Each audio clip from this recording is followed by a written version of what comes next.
ایک شخص ایک عورت کو دیکھنے کے بعد اور وہ اس کے عشق میں مبتلا ہو جاتا ہے، وقت گزرتا رہتا ہے. وہ عورت جو تھی ایک امام صاحب کی بیوی تھی، عورت سمجھدار تھی. جب اس نے اس کو دیکھا تو دیکھنے کے بعد وہ اپنے شوہر کے پاس گئی اور کہا کہ فلاں فلاں شخص ہے، وہ مجھ سے ایسا ایسا کرتا ہے.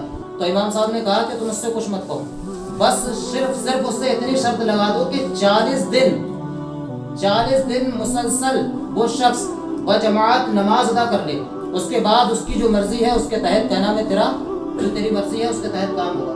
40 دن اس نے مان لی بات، ماننے کے بعد وہ نماز پڑھنے لگا. 40 دن نماز پڑھی اور 40 دن کے بعد 41ویں دن وہ عورت آئی اور آنے کے بعد کہا کہ بتا تیری کیا چاہت ہے. تو وہ کہتا میری کیا چاہت ہے، میں نے تو 40 دن نماز پڑھی، اللہ نے اس کی برکت سے مجھے اپنا بنا لیا، اب میری اگر کوئی چاہت ہے تو اللہ تبارک و تعالیٰ کی رضا. تو اس نے حقیقت میں صحیح معنی میں اللہ کی عبادت کری تو 40 دن میں اللہ تبارک و تعالیٰ نے اس کے دل سے دنیا کی محبت کو نکال دیا. ہم 40 سال نماز پڑھتے رہیں تو گناہوں سے نہیں بچتے، اس کا مطلب یہ کہ ہماری نماز میں کمی ہے. تو سب سے پہلے اپنی نماز کو صحیح کرنا ضروری ہے. اس کا مطلب یہ نہیں کہ پڑھتے ہو تو پڑھنا چھوڑ دو، پڑھتے بھی رہو لیکن صحیح کرنا بھی ضروری. جب تک نماز صحیح نہ ہو پڑھتے رہو تو اس کا فیضان ہم اور آپ اسی بھول میں رہیں گے کہ ہم نماز پڑھتے ہیں اور میدان محشر میں ہمیں اس کا پتہ. اچھا پھر ایک چیز اور، اللہ کے نبی صلی اللہ تعالیٰ علیہ وسلم فرماتے ہیں کہ میدان محشر میں سب سے پہلا سوال نماز کا ہوگا. کس کا سوال ہوگا؟ سب سے پہلا سوال نماز کا.